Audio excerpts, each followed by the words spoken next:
Hare Krishna devotees, Prabhuji and Mataji, welcome to today's class and Dhanavad Pranam to all of you. We'll continue with chapter number 2. Up to 50 verses we covered, up to 50 we have covered in previous sessions. Today we'll move from 51 onward. As you know, this is second largest chapter of Bhagavad Gita with 72 verses. The first being chapter number 18. That is also kind of summary. That is having 78 verses. So let us pray to Shri Radha Govind Ji. Om Agyan Timirantha Gyananjan Shalakya Chakshur Unmilitam Mena Tasmai Shri Gurve Namah. Om Namo Vishnu Padaya Krishna Peshtaya Bhutale Srimate Bhakti Vedant Swaminiti Namine. Namaste Saraswati Devi Gaurvani Pracharani Nirvishesha Shunyavadi Pashyat Deshatarani.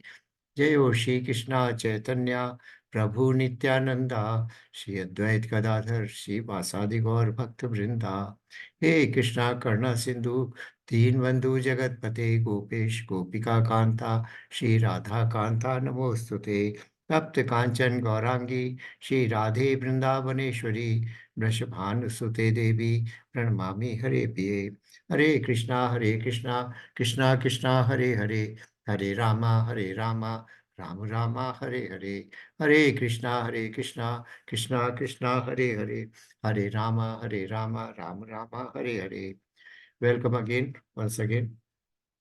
So we have seen in chapter 2, the title is Contents of Bhagavad Gita summarized, or Sanash Gita we also call it, and we have seen the progression from Karma Kant to Nishkam Karma. Thereafter, karma with bhakti, that is buddhi yoga. Here it is mentioned in chapter chapter 2. In chapter 10 and 15, it is mentioned as pure bhakti yoga, buddhi yoga. But here is a mixture of karma yoga as well as buddhi yoga. Then after buddhi yoga, we Lord talked about bhakti yoga, that is pure bhakti yoga. Then he talked about about sthit person who is a sthit prajna. And ultimately, what is the destination of person who is sthit prajna? Sthit prajna. Then he also mentioned about yoga. He defined yoga in a different perspective. He says that Krishna says that yoga means transcendentally situated in Krishna consciousness. That is yoga. And a person who is such situated, he is basically in sthit prajna because he has controlled his body and mind also. Mind, he has controlled mind and senses, not really body.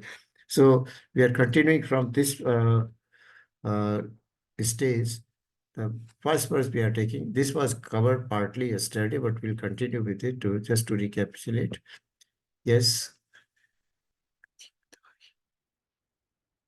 कर्मजं बुद्धियुक्ता हि फलं त्यक्त्वा मनीषिणः जन्मबन्धन विनिर्मुक्ताः पदं अनामयम्.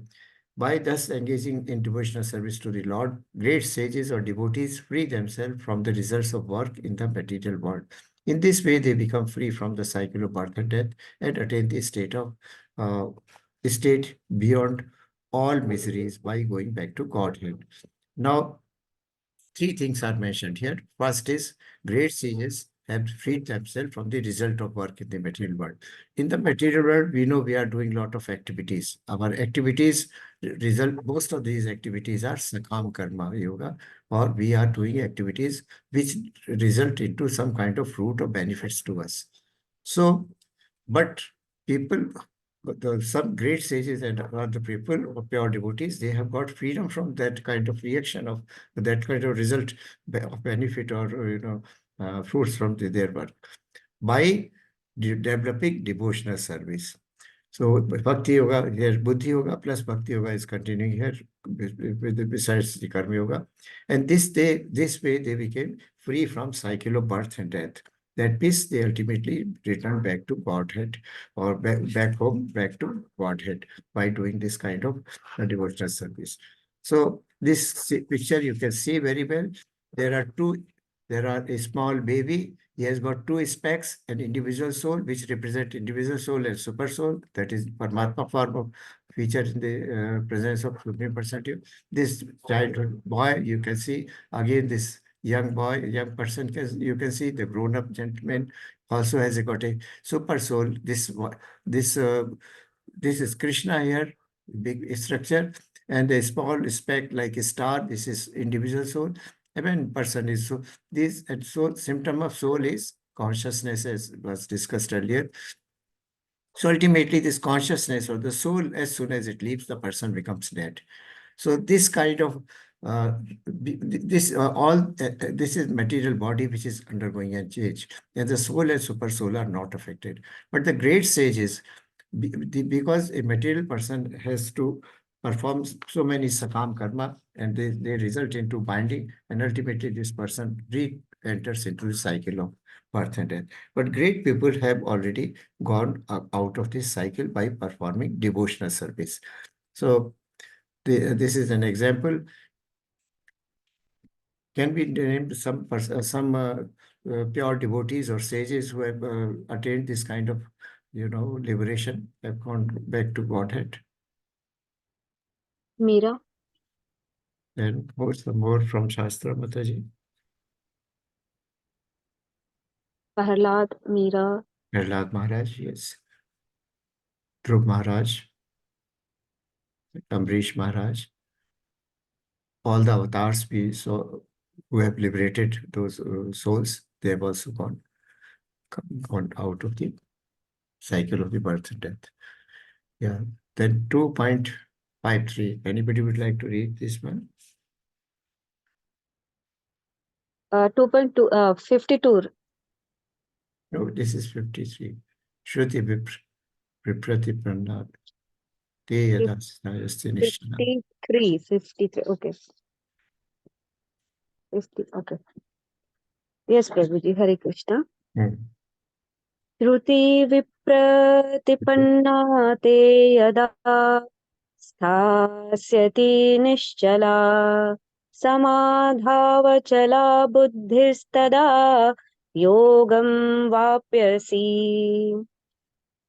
When your mind is no longer disturbed by the flowery language of the Vedas, and when it remains fixed in the uh, terrains of self-realization, then you will have attained the divine consciousness.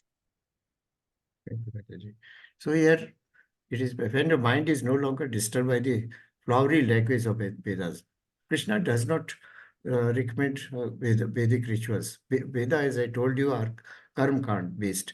They are described many rituals and activities which result into yoga and aishwarya that we mentioned in the earlier sitting, that bhoga and not yoga, sorry, it is bhoga and aishwarya which is the outcome of following the Vedic knowledge. So, but they are binding again. They are not liberating. What is liberating? The person who is in self-realized, who is in transcendence, who is in a state of samadhi. And what is that samadhi? Samadhi state is basically buddhi yoga. That is what we read yesterday only. So buddhi yoga, when we are dedicating our mind and senses in transcendental service of Krishna, then we are stabilized in our mind. Then we are in a state of self-realization. But what Vedas teach us, Veda teaches path of karma kand, or the path by which we keep on doing such rituals and activities, or puja systems, which result into binding, which because they are resulting into some kind of benefit or fruits to us for enjoying. So that is the reason Vedic knowledge. Though language is very flowery. Flowery means very attractive. Person feels attracted that if I do this thing, I will have this kind of bhoga and this kind of opulence or aishwarya. So that is what is not recommended here. Then when you do not follow them, you fix your consciousness directly into Krishna himself and meditate upon his form, then only you can attain the highest perfection of life. And what is the highest perfection life? To realize that I am soul, I am not the material body. So that means whatever duty in that stage of transcendence is done, that is a pure activity and it is a akarma. It does not result into binding. So So one becomes in direct communication with Krishna at that stage, and that is the ultimate goal of life. So we can see 5 benefits of acting in Buddhi Yoga. Before this, I would like to present another slide before you about the Buddhi Yoga. What are we actually gaining after Buddhi Yoga? Features and characteristics of Buddhi Yoga are, firstly, there is freedom from karma bandhan. You know, our activities bind us into cycle of birth and death. So we get freedom from karma bandhan. There is no, this word has come before. We are saved from greatest danger. And what is the greatest danger for us? To get birth in a lower species of life or lower form of life. And there is no loss or diminution. This also was mentioned in earlier verses.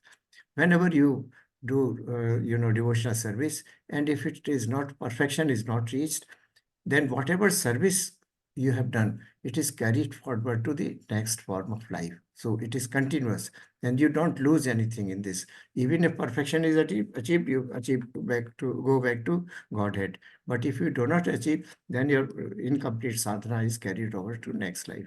And there is resolute vyavsayatmika buddhi we talked about. The person is resolutely fixed in the loving devotional service of Krishna. Then there is freedom from two things, from good and bad reaction, even in this life. You know, cycle of sin says that because ignorance, we have got some tendency to commit some kind of papam or sin. Now, this utam may turn into a bij. Bijam means seed. So when seed, get favorable condition, it germinates. So this tendency germinates into, leads to execution of a sinful activity. Now, this sinful activity may result into two kind of effects, maybe prarabdha and aprarabdha. Prarabdha means that it is carried forward to the next form of life, and aprarabdha, that means prarabdha becomes manifest in this life, and the aprarabdha is carried over to the next form of life. So this is why this is happening, because of avidya or ignorance. So even one is who is situated in Buddhi Yoga, he becomes free from all good and bad reactions, even in this life. And freedom from cycle of birth and death, from this life that is on death, person does not re-enter. Then there is indifference to Vedic rituals. We have already read the last verse, that flowery language of Vedic literature, the scriptures, does not bind us. Then there is a realization of our relationship with the Supreme Personality God, Supreme Personality of Godhead. And what is that realization? That we are here, eternal servant of, or eternal servitor of Supreme Personality of Godhead, and also we are part and parcel. This is what Krishna has also proclaimed. And ultimately, such person, the fate is they return to Godhead, they go to Krishna Loka. So that is their fate. Now, 5 benefits of acting in Buddhi Yoga. I think Buddhi Yoga is very clear now term, that we are in a state of yogic samadhi, which is a state of transcendence, and in which there is no duality, there is no material entanglement, there is just only loving service of Lord Krishna. So first, 2.508%, that there is freedom from good and bad reaction. 51, it said, freedom from cycle of birth and death. These are the features which we have already summarized in next previous slide. And there is indifference to Vedic rituals. And thereafter, at 53, realization of our relationship with Krishna as eternal servitor. That is a state of samadhi. And last one is, of course, the destination, final destination is going back to Godhead. So this is Buddhi Yoga. Now, section E is verse number 54 to 72, that is about sthit pragya, a person who is in a state of samadhi and is not affected by dualities of life. What he is called sthit pragya. And sthit pragya means, Krishna says that now be fixed in be fixed in my devotion to me, and focusing on your duty as a kshatriya, you should fight. And what is this picture? Has this picture all of you have seen in level 1? Can you refer to what is happening here? Anyone? Chapter number 13. It is from the Purushottama Yoga. Yes, Mataji, very nice. What is happening here? Uh, so it's a inverse tree which roots are towards the infinite sky and the branches are down towards the earth. Yes, yes, Mataji. And what are these So people doing? these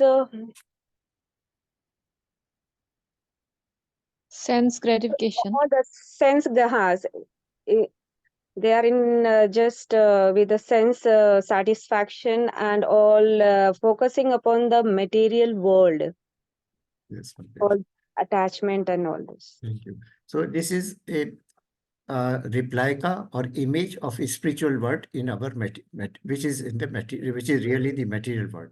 Our material world is just upside down of what actually spiritual world is like. So this, when you know, there is a tree near the lake, then on the shore, if it is there is situated, then you can see its reflection in the water. If the water is still, and the everything is upside down. The root or seems to be up, and the branches seem to be down. So this represents basically our, this entire picture represents our material world. And what we are involved in, we are involved in sense gratification, religiosity. Each part of this tree also represents something, like leaves represent Vedic hymns, branches or represents sense objects. And you know, then there is, as you see, look down, then there are lower forms of life. As you go up, there are human forms and animal forms. And as you go, there are devotees here and there are demigods here. So desire is the reason for our birth in this material world. This desire, you know, subsists, it supports the, and three modes of material nature. They are the base. Desire is the basis, and three modes of material nature, they nourish this plant, right? But a person who is a wise person, he is involved in devotional service, religiosity, and still a wiser person. You can see over here on the right side, a person with a sword or knife in his hand, he is trying to cut these branches. So this is detachment. uh, Detachment, that is detachment means cutting the tree, or attachment with the wisdom of shastra or shastrain. uh, so, and other persons who are still elevated, they are going to heavenly planets, and these are lower planets in the picture. We'll come to it in Purushottam Yoga. So when your intelligence has passed out of the dense forest of delusion, the entire material world is revealed as delusion. You shall become, because it is not real, it is temporary only, shall become indifferent to all that has been heard and all that is to be heard. So material world, in fact, we are always in a material environment. So we are not basically spiritually oriented, and we are not connected with spirituality. So once we are involved in Krishna consciousness, this entanglement in this material world can be eliminated. So we come to now, Krishna asks in 54, uh, what are the symptoms and what are the characteristics of features of a person who is transcendently situated in samadhi, or who is transcendently situated in the service of transcendental service of loving Lord Krishna. So this question is, anyone else would like to read? Priya Hare Krishna Mataji. Prabhuji, can I read? Yes, Mother, please continue. Sthita pragyanasya ka bhasa samadhi sthasya kesava sthitadhi kim prabhashita kim ashita are the symptoms of one whose consciousness is thus merged in transcendence. How does he speak and what is his language? How does he sit and how does he walk? Uh, yes, Hare Krishna Prabhuji. Thank you, Mataji. So Arjun is asking now, all through we have seen up to this point that Arjun is very curious to know whatever Krishna suggests, he puts a counter question, because he is doing this for the benefit of entire human man race or humankind. So that things can be clear for us, people like us who are Buddha or who are foolish people in fact. So स्थित प्रज्ञ से का भाषा समाधित से केशवा स्थित धीह किम प्रभाषेत किमासीत ब्रजेत keema. So 5 questions are asked here. What are the symptoms of a person who is in a divine consciousness or who is called sthit pragya? Right? Second question is, how does he speak? Third, what is his language? Fourth, how does he sit? And fifth is, how does he walk? So now he wants Krishna to explain further what are the basic qualities. You are asking me, Krishna has asked him to be sthit pragya, to be transcendently situated in samadhi and do your duty as a Kshatriya in the battlefield. Now, Krishna doesn't know what is Samadhi. This Arjuna doesn't know what is Samadhi. So this question has been put by. So now Krishna will answer each and every doubt or the question of Krishna. So these 5 symptoms, they are described in 2.55. Speech, they are actually symbolic. Speech and sitting or walking or symptoms, not symptoms really, but speech, sitting and walking, they are basically symptoms.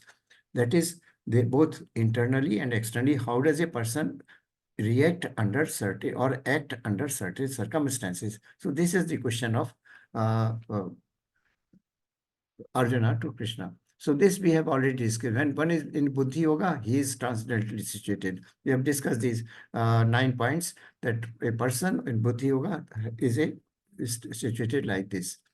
Now, perfect example of our, person being sthit pragya are given in this picture. Can anybody identify who these persons are? The first top 3 pictures.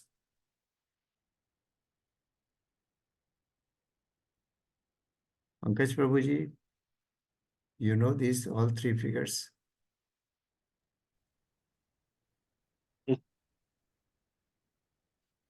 Yes, no. Yes, Prabhuji. I don't know, some internet problem is I can't see the screen. The screen, your presentation is, to me, it is visible totally black screen. That's why I logged out. But still, it is same. I can hear, I can see you very well. What But about now, now? I think it's only for me. Maybe my internet What connection about is. others? Can others also see? I can see Krishna and Arjuna in a chariot. Mataji, The why? picture. Not the So chariot. it is. Now? Same here also, Prabhuji. Same here, I Krishna can and see Arjuna only in a Krishna chariot. and Okay, Arjuna in the okay. chariot. Oh, sorry. I will reshare the screen. Okay, I'm sorry. All of you have the same problem then. Now? Now visible. Yes, Prabhuji, visible. Symptoms of Is it visible sthita now? pragya. Yes. So just a minute. Now this is change of screen is also visible. Yes. Was it Features and so? characteristic of Buddhi Yoga. Yes, thank you. Fine. Now these pictures, can somebody describe who are these persons or sages or saints? The one, Three. our Prabhupada, and the others we chant that Pancha Mahabhuta mantra. Panchtattva. Pancha Goswami. Tattva. Yes. Those 6 Goswamis of Vrindavan. Goswamis. What is their Yeah. name? Oh,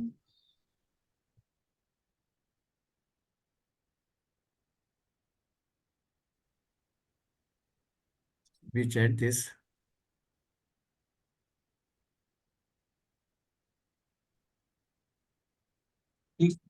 Goswami name, sir. Prabhuji. Yeah. Shri Krishna Chaitanya Prabhu Nityananda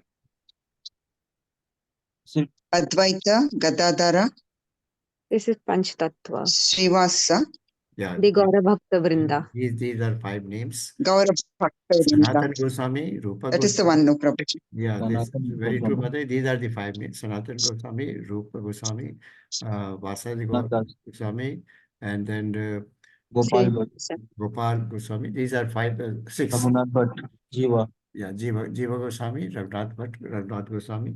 So these are 6 Goswamis of Vrindavan. They were sent to Vrindavan by Lord Chaitanya to explore the pastime places of Lord Krishna and Radharani, because they got lost. They wanted these six Goswamis went to Vrindavan. They excavated the place, found out the pastime areas, and built their temples also. So those temples are still present there. And these are five, uh, spiritual master in section. Srila Prabhupada, Bhakti Siddhanta Saraswati number 2 from left side. Then Gorakishore Babaji. Thereafter Bhakti Vinod Thakur, and this is Jagannath. Sorry, Gorakishore is here. Jagannath is in the middle picture. So these are 6 spiritual masters. They are in successive discipline succession. Now currently, Prabhupada, Srila Prabhupada, A.C. Bhaktivedanta Prabhupada is not there. Jayapataka Maharaj is there. So he is the 6th in the chain. So we can see Gaurakishore, Jagannath Babaji, Bhakti Vinod Thakur, Gaurakishore Babaji, Bhakti Siddhanta Saraswati Thakur, and there's Srila Prabhupada. And these last two, nowadays we have Jayapataka Maharaj. So these all people are Sthit Pragya. Whatever qualities we heard of the persons who are in Buddhi Yoga, they were already highly elevated souls, and they were in the Buddhi Yoga. So these are examples, living examples, both lived there in these recent times. And Lord, Srila Prabhupada is a top example of current day spiritual master, or says, who dedicated entire life. And we have heard in the first lecture about his life, how he dedicated himself to Krishna's service. So you can see here the picture is given. First says symptoms is described in how does he reveal his position. That is 55. Krishna, how does he reveal himself? He went to hippies. He met in the he was in the dirtiest environment in New York, and then he has no place to live. But he started Nam Sankirtana in a parks, government parks, and there how millions of people joined him, and they became his disciple. How does he react to actions of, there was so much of criticism of Prabhupada in the American press. People came to him and asked all kind of questions. Sorry. They wanted to prove that he is not the right person, or he is not talking, what he is talking does not make much sense. There were plenty of interviews also. And one of the journalists asked him, "Are you God?" He said, "No, I am not God. I am messenger of God. I am servant, not sorry, I am the sorry.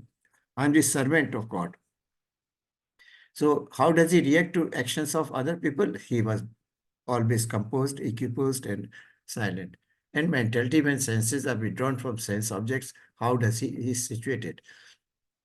He was never using anything for his own sense gratification. Whatever he used was for Krishna consciousness only, spreading Krishna consciousness. And the 6 Goswamis, we have told, and the spiritual master in disciplic succession. So these are being described. Symptoms are not being described one by one. Symptoms, how does he sit, how does he walk, how does he speak? All these symptoms are defined here. Yes, Mataji. Riya, Hare you Krishna. wanted to read? Who Yes, raised her Hare hand? Krishna. Yeah, please. Prajahati yada kaman sarva partha mano gatan atmani eva ebad mana tushta sthita pragnas tado shayate. The blessed Lord said, O Partha, when a man gives up all varieties of sense desire which arise from mental concoction, and when his mind finds satisfaction in self alone, then he is said to be in pure transcendental consciousness. Hare Krishna. Thank you, Mataji. So it is very clear, Lord, when gives up all varieties of sense desire which arise from mental concussion, and when his mind finds satisfaction in the self alone, then he is said to be in pure transcendental consciousness. A person who is in pure transcendental consciousness, or sthit pragya, tado chate, person who is sthit pragya, he has no material desire. He does not look for sense gratification. He is completely established in Krishna consciousness, always utilizing all material objects in the service of Lord, that is Yukta Vairagya, and he is not using anything for his personal satisfaction. Just a minute.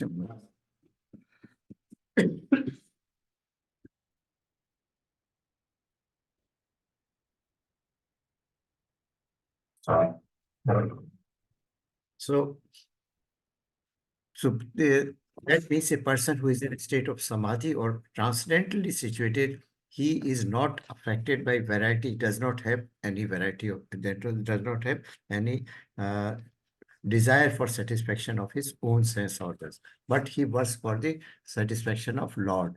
That is, he is transcendently situated and working for in the loving service of Lord Krishna only. And when his demand finds satisfaction in the self alone, then he is said to be impure. That means he is totally always thinking of Krishna, serving Krishna, how to prepare prasadam for him, how to clean him, the temple, how to clean his clothing, dress, decoration, flowers, prasadam, all these things. He's always engaged in these things. But he is using all material objects for the service of Lord. There are two types of vairagya. Yukta Vairagya and Falgu Vairagya. Yukti is a Srila Prabhupada was an example of perfect example of Yukta Vairagya. He used so many material objects, but not for his own sense gratification. He used it for Krishna's service, like dictaphone, traveling in aircrafts, or traveling in different cars, places. But by what he was doing, not for his own. He was sleeping barely 2 to 3 hours in the night. Whole night he was eating very less food, and he was just doing everything for Krishna only. So this is a state of a person, or who is a symptom of a person. Now, excuse me. Can you define this picture? What is happening here in this picture? Sorry. What is happening here? Prabhuji, it is Prahlad. Prahlad Maharaj, Prahlad and the demons who demons went to are kill him. torturing. Yes, Mataji. Yes, correct, Prabhuji. This Prahlad And is Prahlad Maharaj is totally in the consciousness of God, and making him into sit in his heart. And he is totally unaware of the surrounding, what the demons are doing and what they want, that they want to kill him. He least bothered about it. So he was tortured, but he was not affected by any kind of, adverse conditions, or torture, or, kind of sufferings that were being perpetrated upon him. He was, or the snakes, he was closed in a room which contained deadly snakes. Then these people, he tried to hit him and hurt him, but he was transcendently situated. He's in a sthit pragya state. Then here,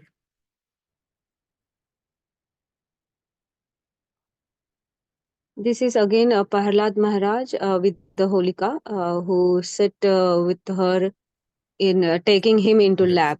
Yes. So the Holika, his sister of Hiranyakashipu, she died because of fire, but Prahlad remained unhurt.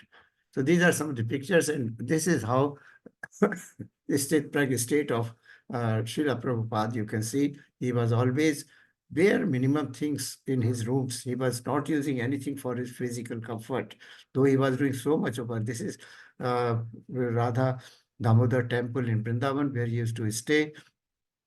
Just close by was the Samadhi of Rupa Goswami, and you can see here he has got just a table, couple of his pots, and sitting on it, a tie or mat, with no luxuries around him. So this is a ideal state when a person can be said to be in a state of sthit pragya. Now, speech. Sorry. Speech here basically means the response to dualities in life. We know we are having so many dualities in life. Sometimes we are happy, sometimes we are sorrowful. Sometimes there is, victory, sometimes there is loss, or sometimes there is loss or gain, there is victory or defeat. So these kind of, opposites conditions, they come across, and we respond to those conditions. So that conditions, dualities of life are compared with the speech. So anybody would like to read further? Yes, Prabhuji. May Yes, I?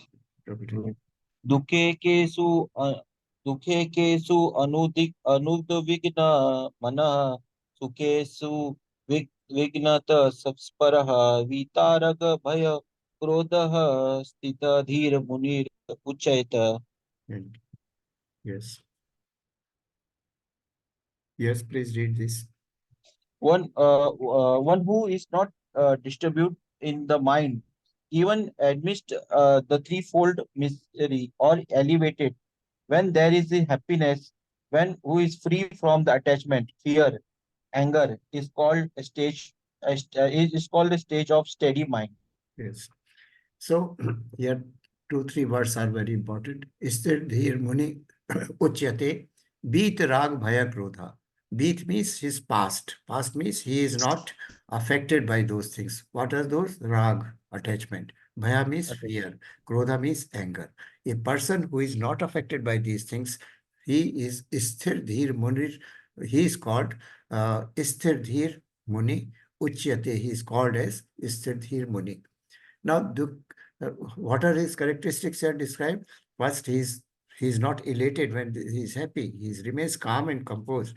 But and also whenever there is any misery, he is not affected by them. And what are those threefold miseries? Anybody remembers from level 1?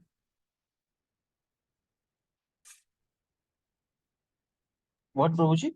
There are 3 types of miseries a human being or living entity suffers during his lifetime. What are those threefold miseries? They were Bhautik, Adi Bhautik, and Adhyatmik. anyone else would like to try? Yeah, you're right, Mataji. Adidaivika, Adibhaudika, Adhyatmika. That yes, thank you, Mataji. That is the Adhyatmika is ours materialistic. Adidaivik is God's effects like earthquake, tsunami, and yes, that. yeah. Then Adibhaudika, what was I think? No, Adidaivika, Adhyatmika. You are right, Mataji. That is our internal. Yeah. So Internal. let us take one by one. Adi Devik is natural calamities, as you said just now, earthquake and tsunami and all those things. Devik means they are natural calamities which affect a human being and all the living entities, and they are affected by drought, floods, tsunami, and is extensive heat wave or cold wave. So these are Adi Devik miseries which everybody suffers on the material level. Then there is second Adi Bhautik. Adi Bhautik means the misery is caused by other living entities to an individual. Those are Adi Bhautik. Bhautik, Adi Bhautik. And third is Adhyatmik, related to body and mind. We get disease, sometimes we get a lot of physical or mental problems. All these are Adhyatmik. So a person who is sthit prajna, like Prahlad Muni just now we saw the example of those 6 Goswamis of Vrindavana. We saw the example of our spiritual masters, especially in particular Srila Prabhupada at the age of 69 traveling through a cargo ship to New York, and 2 heart attacks happened during. Now, just imagine 69, we did not have even any coronary treatment in India at that time. So that he suffered too hard, but he was so sthit prajna, he was not concerned with his physical ailments. Even in New York, it was intense cold when he reached there. It was November. And also a lot of hardships he faced. There were a lot of problems about food, living conditions, and then environment in which he was placed ultimately. But he did not remain affected because he was totally fixed in Krishna consciousness, and he was there to carry out the orders of a spiritual master. So these are a person who is sthit, he is not affected by this all kind of miseries or all kind of dualities in life. And the examples we have seen, those persons are there. Yes, next one.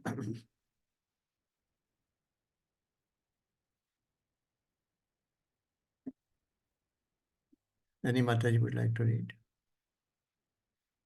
Okay. Hare Krishna, may I again? Yes, Mataji, please. Yeah.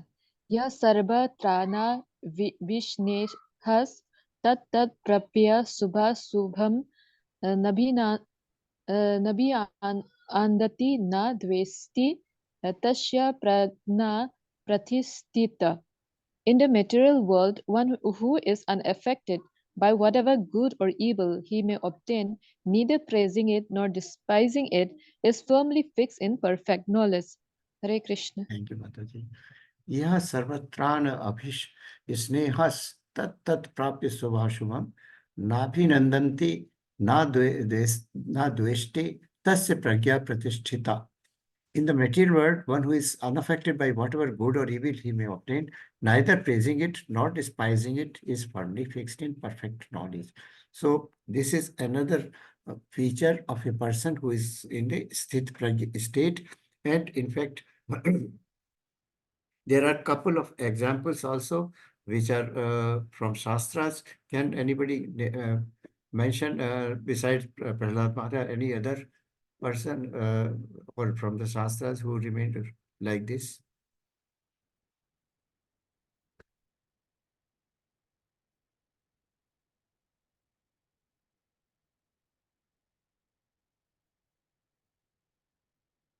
What about Lord Krishna and Lord Rama themselves?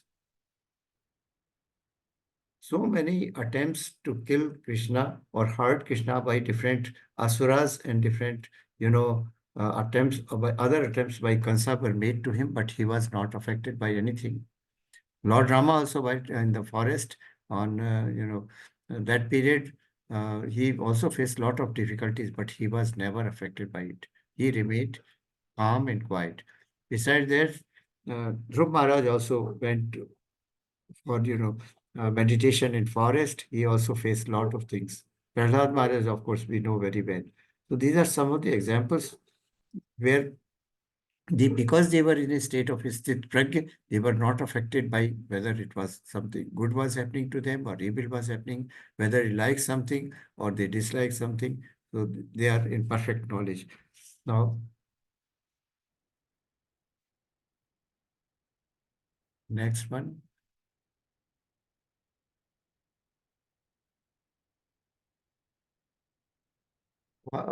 What is the example of this tortoise given here? Why? What is tortoise normal action? Drawing all the senses inward. He is drawing all the, so he is controlling his senses. And Yes. when does he take it out? Well, when he has to perform certain activity or positive activity. This tortoise is compared analogy is given to it for a devotee now. A devotee should use his sense organs only for sense objects which are to be used in Krishna's service. Otherwise, he should withdraw those senses.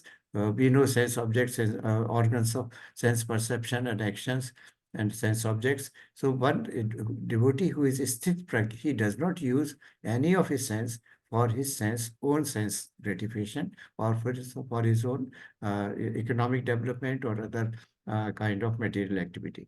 He does it everything for Krishna's service only. So as the tortoise lives within the shell, is firmly fixed in perfect consciousness. Now let us compare ourselves. What are we doing? How many hours of a day, or are we constantly thinking of Krishna? Are we already constantly aware of Krishna consciousness? That consciousness is material or spiritual most of the times. It is, of course, material. So Krishna is now telling Arjuna that do not be affected because he had 5 reasons not to fight. Do not be affected by dualities. We do not use our senses for self-sense gratification. Use it or for religious duty for which you are here in the battlefield. And also another analogy which mimics, this tortoise is that of a snake charmer. A snake charmer, when he plays his musical instrument before a snake, the snake is in perfect control. The senses of a snake are under perfect control of the snake charmer. He does not deviate from it. So our senses should also be perfectly charmed towards Krishna consciousness always. And that is, should not deviate. Whatever we are doing, whatever we are eating, whatever we are talking about, let it be Krishna's talk. Or let us within the mind of our minds, think of Krishna always, or keep on our, japam continuously going in the back seat of our mind, whatever we are doing. that if you are cooking, let there be a musical instrument playing Krishna's bhajans, or maybe we are talking about with our friends and relatives about Krishna or his pastimes and Roop and Leela. So that a person who is in such a state of he is sthit prajna, that is a sign of how he sits. And this is the example of sitting. That is sitting means control of senses.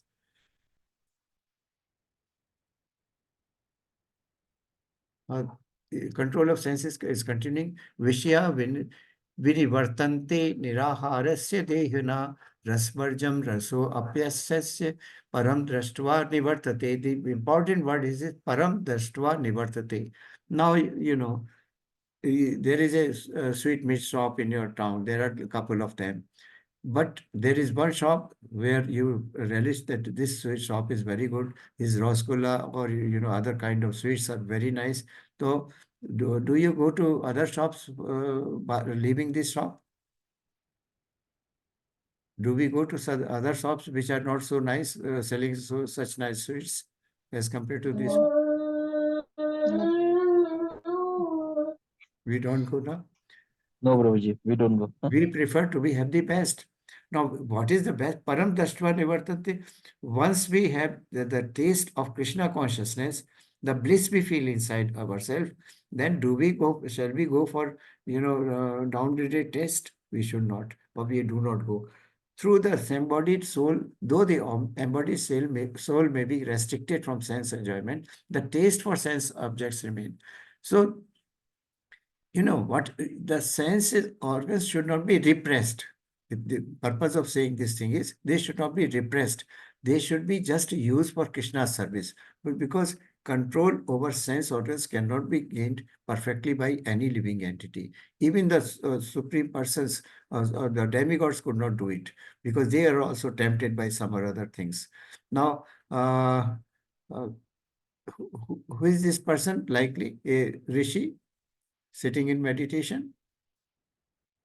Or rather, can anybody cite an example from Shastra where a person who was highly elevated, a rishi or muni, and he was always meditating on a beautiful form and name of Lord, but he was attracted by somebody and he lost his meditation?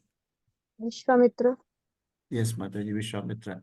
So this is mentioned here. And what about Mataji, Bharat Maharaj? Does anybody know the story of Bharat Maharaj? So let us take Yes, example of, Prabhu. yes, Mataji, can you tell? Bharat Maharaj, he got attached to a deer, so he was born as a deer in his next life. But the deer used to live near rishis and Rishi Muni's hut. So the deer used to hear the Vedas and all those transcendental knowledge. That way, he was again born again the next as a great this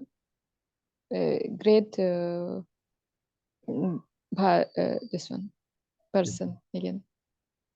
Thank you, Mataji. Hare Yes, Krishna. it is correct. So that is perfect. Bharat Maharaj was a great devotee of Vishnu. And when he was, at the Banprastha state, he distributed his entire kingdom into his 4 sons. He left for the forest, and then when he went to forest, he started meditating on undeviatedly, uninterruptedly on Krishna. What happens? One day, he finds that a mother she deer who was pregnant, that was running, and there was a loud roar of a lion, and this deer, she deer, she jumped into the river, and out of fear, she gave birth to the baby fawn there, and baby deer there in the water, and she died. Mother died. Now he was a very kind-hearted person. So Bharat Maharaj just got up and picked up this fawn from the river, mid of the ocean, mid of the river, and then he brought it. He cared for it and started loving that. And this baby deer was also very dear to him, and also started also living around. Then one day what happens, there is a herd of deers comes, and this baby deer also moves away with them. So he was lamenting that I don't know what shall be happening to whether the food was taken by it or drink or something. He was so much attached, became so much attached. And in this process, because his senses dwelled on that deer, he lost his concentration on Lord's name. So when he passes away, because he was so attached, we mentioned earlier also that our desires are the cause of our rebirth. So he is reborn because he was so much attached to that baby deer. So Lord Krishna gave him next form as a deer. Now, as Mataji just now told that this deer also moved with it heart, and then heard that Vedic knowledge, got that Vedic knowledge in all the three forms of life. He remembered his past very well. He was a very elevated soul. Normally, we forget what happened in our previous life. So he kept on, remembering all those days and how he deviated from worship of Lord Krishna and came to this form. Now, third form of life is Jad Bharat. He was born in a high caste Brahmin family, and he knew the sin he had committed in previous births. And ultimately, what happens that he remembers that suddenly there is a king going for shooting in the forest, and there is a in his planking or the palki there was not one person was out, so four persons are required for carrying that. And he offered himself. The soldiers caught hold of him because he was sitting quiet. He never spoke. His parents, brothers, everybody used to make joke of him, but he never spoke. So they thought this person is fit, young, healthy person. He can carry the planking of king. So they caught hold of him, and when he was walking, he was jumping basically, and the jumping was causing a lot of movement in the planking, and the king was very annoyed. He asked this fourth person or Jad Bharat, what are you doing? Why are you jumping?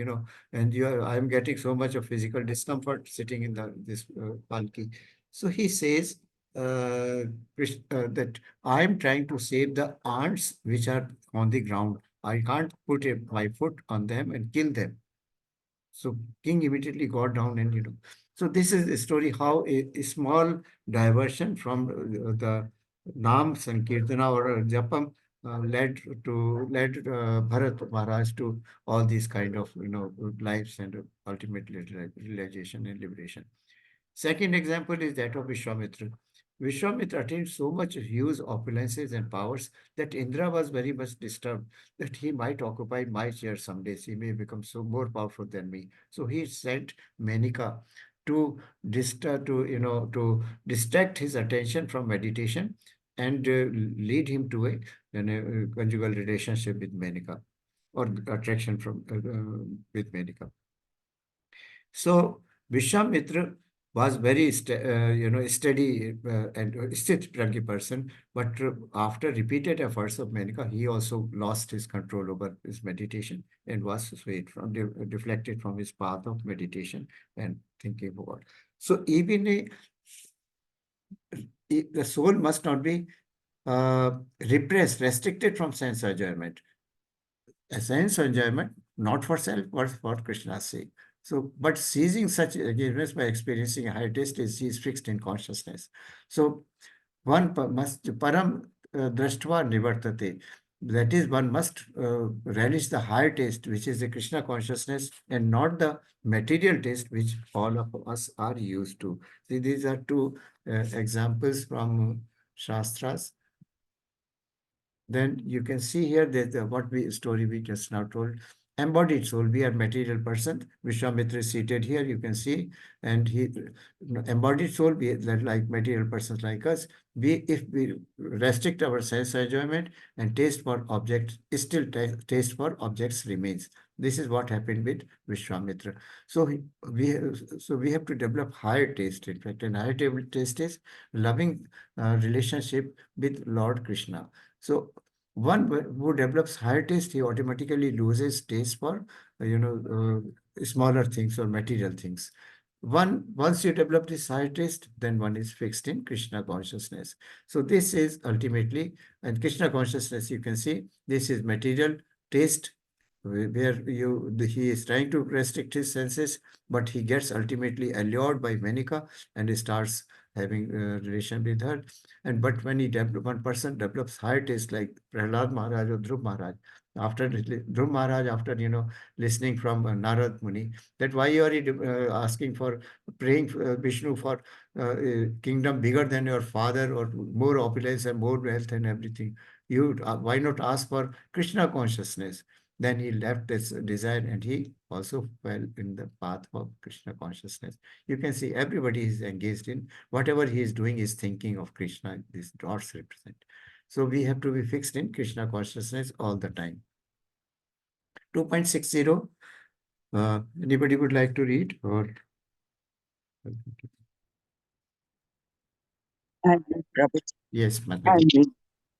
यततो ह्यपि कौन्तेय पुरुषस्य विपश्चितः इन्द्रियाणि प्रमाथीनि हरन्ति प्रसभं मनः. The senses are so strong and impetuous, O Arjuna, that they forcibly carry away the mind even of a man of discrimination who is endeavoring to control them. Hare Krishna Prabhuji, Dhanyavad. Thank you, Mataji. So we can see that their senses are very strong and they are swayed away by or carried away by they carry away our mind and even carry away the intelligence also. So we don't act on the basis of intelligence, what intelligence says or what soul likes. Soul gives a command to intelligence. Intelligence means discrimination, and intelligence is also the attraction for sense objects through the sense organs is so strong that the mind and intelligence also, mind starts liking those diversions and the intelligence is unable to. So that the actual pathway should be that what intelligence says or discrimination says, soul or the mind should follow it, and accordingly the senses should act. But a person who is materialistic in approach, he is controlled by senses, not by the intelligence. So Krishna says here, the senses are so strong and impetuous, O Arjuna, that they forcibly carry away the mind even of a man of discrimination who is endeavoring to control them. The example of Vishwamitra we have already mentioned, and Lord Bharat Maharaj we have also mentioned about it. Then symptoms of sthit pragya, how does he sit? Withdraw senses from sense objects. So senses are just now, this is a graphic representation of what we just now read. Senses are very strong and impetuous, they are forceful, and they carry away the mind of men trying to control them. You know, sometimes all of us are chanting, but mind is not very sthit pragya during the chanting period. It is constantly, some or other idea or thought is always floating in our mind. So we have to bring it back from that thought to the thought of Krishna. That is, it is not forcibly. It is just withdrawing our, focusing our mind on Krishna's name. So Durvasa Muni's story we'll listen. Then we have seen this Vishwamitra story and Maharaj Amrish and Yamunacharya. So Durvasa Muni, just to, in fact, cut short the time. Durvasa Muni and Amrish Maharaj's story, everybody knows. Amrish Maharaj had a fast on Ekadashi, and on Dwadasi day, the fast has to be broken in a specific particular period only. If you don't break it, the fast in that period, the benefits of fast are not accrued upon. So Durvasa Muni came to this Amrish Maharaj and he wanted to have some food or some feast from king. He said, Prabhuji, I have kept a fast of Ekadashi and today is Dwadashi. I have to take bath and then my breakfast. As soon as I come after taking bath, I will serve you food. Now, Durvasa, it was a planned strategy of Durvasa Muni. What he did, now when he's bathing, he notices the time for breaking the fast is just getting over. So he just took a few drops of water and put in his mouth to break the fast. Durvasa Muni was through his transcendental eyes or mystic eyes, he could see that without feeding the guest first, the Ambrish Maharaj has taken the food. So he got furious, as soon as Ambrish Maharaj returns, he gets furious. And then what he does, he picks up a hair from his, head, and a demon is created who tries to attack and kill Ambrish Maharaj. Lord Krishna is watching all this happening, that a pure devotee of mine is being tortured by Durvasa Muni. So he sends his Sudarshan Chakra to kill this demon. The demon is killed now, immediately. And the Chakra follows Durvasa Muni. Now he is running. Durvasa Muni was a very elevated soul. He is running from material world to spiritual worlds. He goes to Shiva, Lord Shiva. Shiva says, I cannot do anything because it is a the Sudarshan Chakra of Lord Vishnu, I cannot do anything. Then he goes to Lord Brahma. Brahma also refuses. You have to go to Lord Vishnu who has sent this. You have offended a pure Vaishnava, a pure devotee of Krishna. So, sorry. So then he reaches Vishnu, Lord Vishnu, and Lord Vishnu says that you have offended my pure devotee because of your anger. That anger represents non-control of over the sense organs. So you can be excused by this Sudarshan Chakra only if you go and seek forgiveness from Lord the Ambrish Maharaj. So this is the beauty. Lord always cares for his devotees. He loves his devotees. He protects his devotees always. Lord has said, Yogshema Bahamyam. Whoever one worships me with undeviated and uninterrupted manner, I carry what I support what is, I preserve what he has, and I provide what he does not have. So Lord immediate this Durasapani goes to Amrish Maharaj and he seeks forgiveness, and then the Sudarshan Chakra is pacified and returns to Lord Vishnu. This is story we know. Vishwamitra we have already discussed, and Maharaja Amrish, you can see this picture. So only one has to develop a higher taste, number one. Secondly, he has to keep his sense, mind and sense organs under control. Use them for we cannot control completely, but you can divert their use for not for ourselves, but for Lord Krishna's sake. So these are some examples or analogies which are given here. And this is the last I will take today, and we continue tomorrow with it. Yes, Mataji, you know, Swayam Prabha I Mataji. will Yeah. fast. Yes. तानि सर्वाणि संयम्य युक्त आसीत मत्परः वशे हि यस्येन्द्रियाणि तस्य प्रज्ञा प्रतिष्ठिता. One who restrains his senses, keeping them under full control, and fixes his consciousness upon me is known as a man of steady intelligence. Hare Krishna, Dhanyavad. Thank you, Mataji. So the emphasis is Lord Krishna has, for the first time, we have gone through 2.60 and chapter 1. For the first time, Lord says now here that you have to fix your consciousness upon me. And is a man of steady intelligence. Now this example, this analogy is given here. Can anybody tell what is happening here? He is Bilva Mangala Thakur. Yes, Mataji, that's perfect. Singing bhajan, and Krishna is coming to him to listen his bhajan songs. What happened to Bilva Mangal Thakur? Bilva Mangala Thakur was very much attached to a prostitute. So then he used to do all sort of things to go to meet that prostitute. So one day he with all difficulties he went to meet her by crossing the river, and also by holding on to a dead body, and then holding a snake, he went up to meet her. Then she told her, if you could have loved God as much, you would have found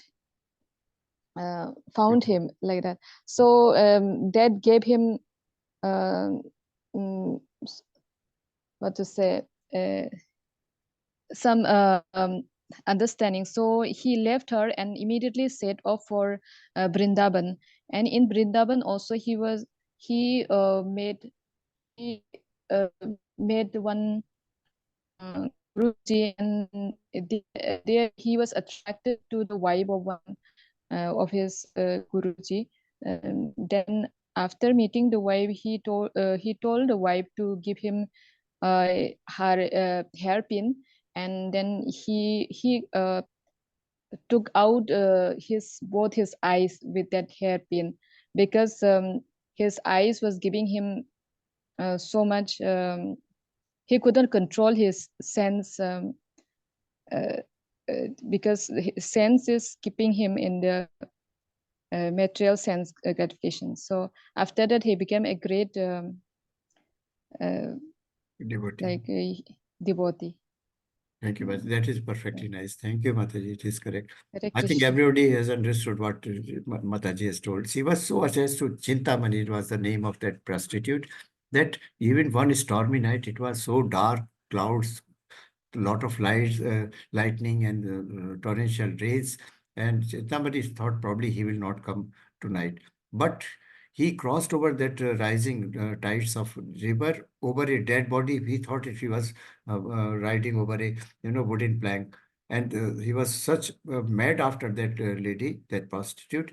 And then reaches, because the door was locked from his side, so he caught hold of a tail of a rope, considering it rope, but it was a snake which was hanging from the tree, jumped into. She was shocked.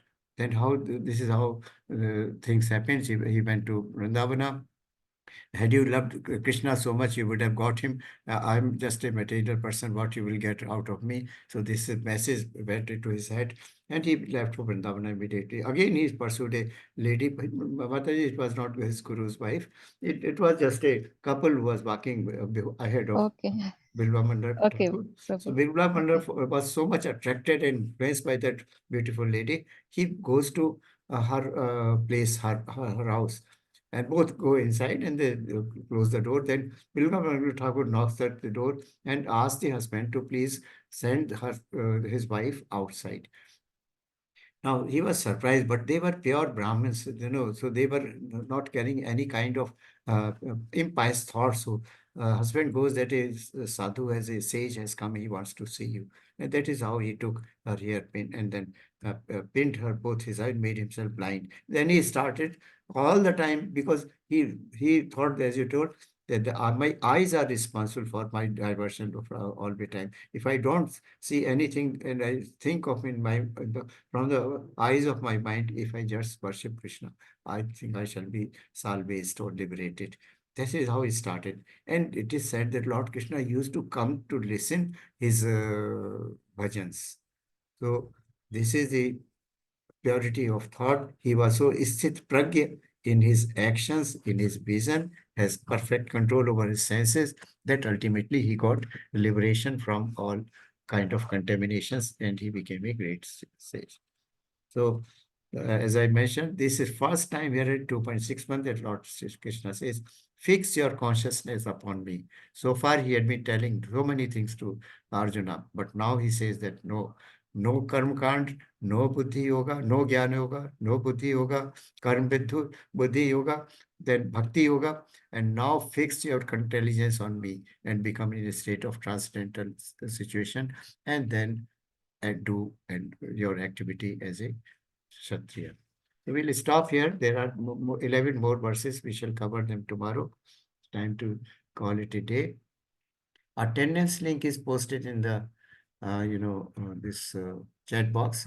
Please fill in your attendance. Any questions you would like to ask?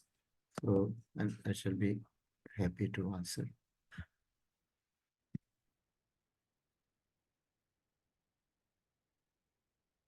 Mataji or Prabhuji's? Any doubts or queries or suggestions, recommendation or corrections?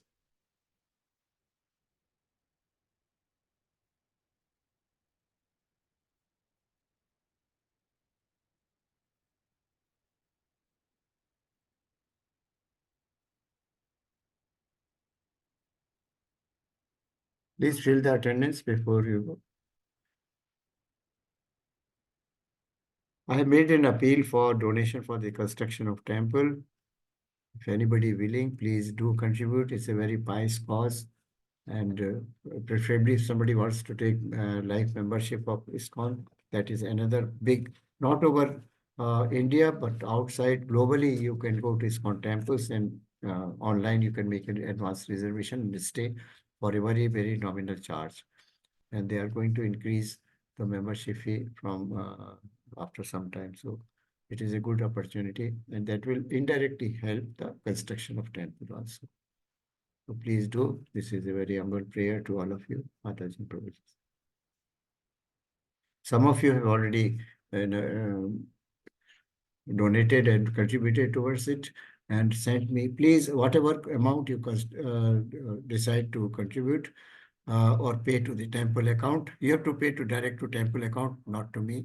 And please do privately post me in a message or WhatsApp message or simple message the amount you have paid and the date, so that I know this group has contributed so much. Prabhuji, attendance link. Attendance link I probably sent into the chat box. Please check. It is there already. I have not received. Okay, I'll post it again. Can you see in the chat box now? Yes, now it is visible. Okay, Prabhuji. Please fill in the attendance.